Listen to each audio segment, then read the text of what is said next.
રામ રામ ને સીતારામ બધાને, જય શ્રી કૃષ્ણ, રાધે રાધે. કેમ છો બધાય? મજામાં ને?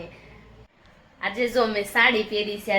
રામ પધાર્યા ને અયોધ્યા એટલે મેં સાડી પહેરી. આજે સાડી પહેરી ઓછી ગમે છે મને, તો મેં જો આજ શેરીની બધી લેડીઝે સાડી પહેરી છે. ને આપણે રંગોળી પણ કાલ રાત્રે બનાવી હતી અને લેટ થઈ ગયું. આપણે સાંજે સુવામાં પણ ને સવારે જાગવામાં પણ લેટ થઈ ગયું. અને આપણે જો ચાલો હવે પ્રસાદ બનાવી નાખવી. 12 વાગી ગયા છે, પ્રસાદ બની જાય એટલે આપણે ભગવાન રામને ધરી દેવી, દીવો કરીશું, આરતી કરી નાખવી એની. ચાલો ફટાફટ જઈએ. અને આજે છે ને જય શ્રી રામનું કોમેન્ટમાં આખું કોમેન્ટ બોક્સ ભરી નાખવાનું છે ફટાફટ. ચાલો આપણે કોમેન્ટ કરી દો. અને આજ તો આપણે જય શ્રી રામનું કોમેન્ટ આમ બધા કરતા વધારે ભરાઈ જવું જોઈએ. ફટાફટ કોમેન્ટ કરી દો. ચાલો સબસ્ક્રાઇબ જેને નથી કર્યું ને પણ સબસ્ક્રાઇબ પણ ફટાફટ કરી નાખજો. આજે જય શ્રી રામ. રામ રામ ને સીતારામ બધાને. જો 12 વાગી ગયા છે ને મમ્મી હશે ને પ્રસાદ બનાવી નાખ્યો છે. ચાલો આપણે ત્યાં જઈએ મમ્મી પાસે. જો આપણે પ્રસાદ ધરાવાટું ત્યાં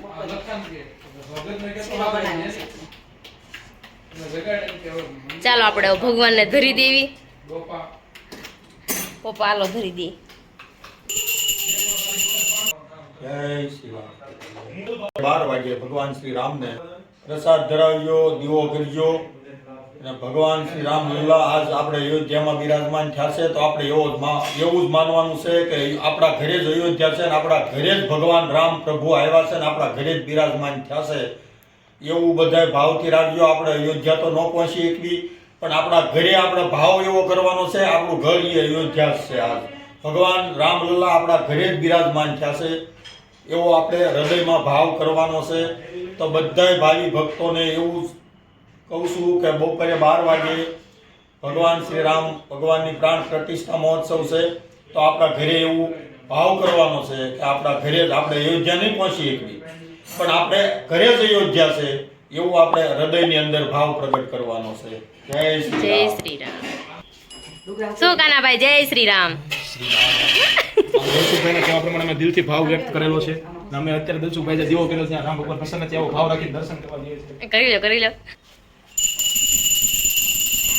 ભગવાન શ્રી રામને આપણે ચોખા ઘીનો શેરો ધરાવ્યો છે. આજે એનો પ્રસન્ન થાય એની માટે આપણે આ વસ્તુ કરેલી છે. બધાને જય શ્રી કૃષ્ણ અને રાધે રાધે અને રામ રામ ને સીતારામ. આજે સ્પેશિયલી રામ રામ ને સીતારામ. આજે જો આપણી શેરીમાં આખો ઉત્સવ છે ને, આ બધો ઉત્સવ અયોધ્યામાં ઉત્સવ છે, એટલે આપણી શેરીમાં આજે સાંજે દૂધ પાક અને પૂરી. ઈચ્છા દૂધ પાક ને પૂરી ને તો દૂધ પાક પૂરી અને બટાટાનું શાક. આજે આપણે શેરીમાં એવું પ્રસાદ જેવું આયોજન કરેલું છે. અત્યારે બધા છે ને આપણે કેમ વન ભોજન કરે, જેવું વન ભોજન જેમ બધા પોતપોતાના ઘરેથી લઈને સોસાયટીમાં બધા પોતપોતાનું લઈને આવવાનું હતું, એવું બધું હતું આજે. અને આજે અમે રંગોળી બનાવી. રંગોળી બહુ એટલે બહુ મોટી બનાવી છે. કાલે સાંજે લગભગ 1 વાગ્યા લગીને બનાવી. આ પ્લાન આપણે કર્યો હતો એટલે થોડોક લેટ થઈ ગયો હતો. નકર આ મોટી રંગોળી બનાવવા માટે છે ને 1 અઠવાડિયું અગાઉ બધી તૈયારી કરવી પડે, પણ અહીંયા તૈયારી કોઈ નથી, તત્કાળ બધું કરી નાખ્યું, થયું પણ ગયું. આ કહેવાય ને ભગવાનની કૃપા હોય, આ બધું એવું બધું છે. અને આપણે અત્યારે જઈએ છીએ આપણી ચેનલ બાબતે થોડુંક કામ છે, એટલે આપણે ભાઈને મળવા જઈએ છીએ. આપણે જઈએ છીએ. આપણે તો શેરીમાં પ્રોગ્રામ છે ને, હે તો શેરીમાં જો રસોઈ બનાવવાની છે. જો આ બધી લેડીઝ આવી ગઈ છે અને અહીંયા તો આપણું શાક વઘારે છે પૂનમબેન. કોણ વઘારવાનું છે? એરો રસોઈયા મોટા આવ્યા જબરા હો બાપ. બટાક બનાવ્યો છે. જો દૂધ પાક આપણે બની ગયો છે. ચાલો બધાય જો ખાવા આવી જાજો. આપણે બહુ બધો બનાવ્યો છે. ચાલો આપણે હવે થોડુંક સુધારવા લાગીએ, આપણે થોડુંક કટિંગ કરાવવા લાગીએ. ચાલો ફટાફટ શાક પણ વઘારાઈ જાય, પછી એક પૂરીનું કામ રહેશે. જો છોકરા કેવા રેડી થઈ ગયા છે. દિવેશભાઈ કુર્તું પહેર્યું છે? અરે વાહ ભાઈ વાહ.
મોઢાનું કામકાજ પતાઈ નાખ્યું છે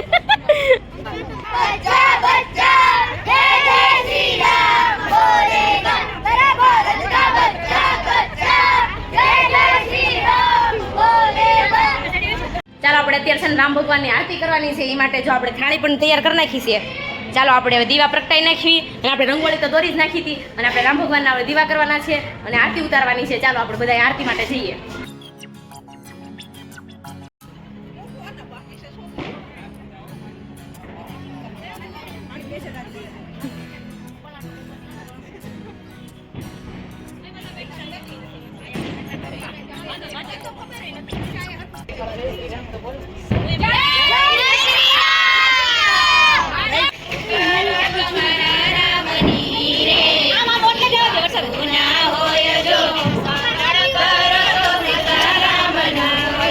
આ શેરીના છોકરા તો તમે જુઓ બાયુ કરતા વધારે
છોકરાએ જો ડાન્સ બહુ જ મસ્ત કર્યો બહુ મજા આવી ગઈ આજે હું સોમ યજ્ઞમાં ગયો તો આજે અયોધ્યામાં રામચંદ્ર ભગવાન બિરાજમાન થયા છે એવી મહાઆરતી કરીને એવી મહાઆરતી કે એની વાત જ ન પૂછો બહુ એટલે બહુ આનંદ આવી ગયો અને મજા જ એટલી આવી ગઈ અને હું છે ને એ મહાઆરતીનો વિડીયો નાનો અમથો વિડીયો મેકું છું તમે બધા જોજો તમને એમ જ થાય કે હું એમ કહું છું આખા સુરતમાં ને આખા ગુજરાતમાં આવી ક્યાંય આરતી જ નહીં થઈ હોય મારા અંદાજ પ્રમાણે આખા ગુજરાતની અંદર આવી આરતી જ નહીં થઈ હોય 100% એમ એવી મહાઆરતી લગભગ 50,000 બહુ જાજુ લાંબુ ટૂંકું માણસો હતું ત્યાં બધાની હાથમાં દીવડા જેની પાસે દીવડા નહોતા ને એને ફોનની ફ્લેશ લાઇટ મમ્મી ફોનની ફ્લેશ લાઇટ લઈને આમ કરવાનું હતું ને જેને હાથમાં દીવડા હતા બધાને દીવડા ને બધી લાઇટો બંધ કરી દીધી બહુ એટલે બહુ મજા આવી ને જો મારે કાલે મેળ આવશે ને તો હું તમને આખા સોમયજ્ઞના દર્શન કરાવીશ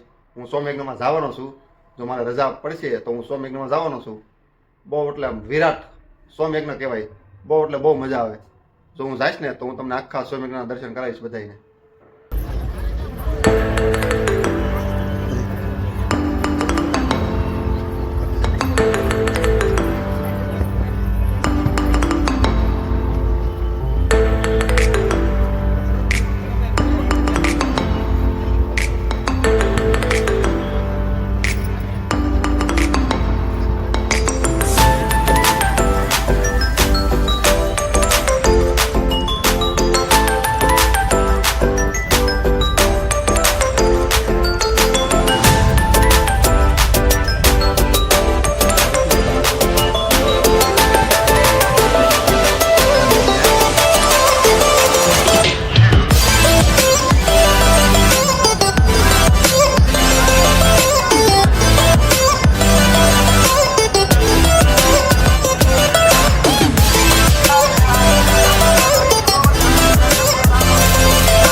અદ્ભુત દ્રશ્ય કૃષ્ણની ભક્તિ રામની શક્તિનું સામર્થ્ય આજે સરસ મજાના ભાવ સાથે આપણને મળી રહ્યું છે ત્યારે દિવ્યાતિ દિવ્ય અયોધ્યા ધામની અંદર બેઠેલા એ સરસ મજાના રામલલ્લાને યાદ કરી અને આજની મહાઆરતીની શરૂઆત કરીએ. હું સાઉન્ડને વિનંતી કરીશ કે સરસ મજાની મહાઆરતી અહીંયાથી શરૂ કરશે અને મદરતી પરિવારને વિનંતી કરીશ કે આ આરતીમાં જોડાશે.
છોકરા બિચારા મને પૂછવા આવ્યા કે ઈશા ભાભી ડાન્સ કરવો છે મારે. મેં કીધું કાંઈ વાંધો નહીં, તમે શીખી જાઓ, આપણે સાંજે તમને કરાવડાવશું. તો છોકરાને જો મેં કીધું થોડી વાર તમે શીખો. બિચારા 5 વાગે શરૂ કર્યો ને સાંજે એને કરવો હતો તે જો એટલો કર્યો ડાન્સ, મસ્ત કર્યો, પણ તો એ સારું કહેવાય એટલો કર્યો. આપણે કરવાનું થયું હોય તો આપણે એટલું બધું ન શીખીએ, કારણ કે નાના છોકરાને તો સ્કૂલમાં એવું શીખવાડતા હોય એટલે એને આવડી જાય. સરસ ડાન્સ કર્યો ને મજા આવી ગઈ. આજે જમવાનું હતું દૂધ પાક, પૂરી અને બટેકાનું શાક હતું. બહુ મજા આવી ગઈ જમવાની પણ. ચાલો હવે આપણે સુવા તરફ જઈ રહીએ. ચાલો હવે આપણે સુઈ જઈએ. કાલ મળીશું નવા બ્લોગ સાથે. ચાલો ગુડ નાઇટ, બાય બાય, જય શ્રી કૃષ્ણ, રાધે રાધે. અમારી ચેનલને લાઈક કરજો, શેર કરજો અને સબસ્ક્રાઈબ કરજો. બાય.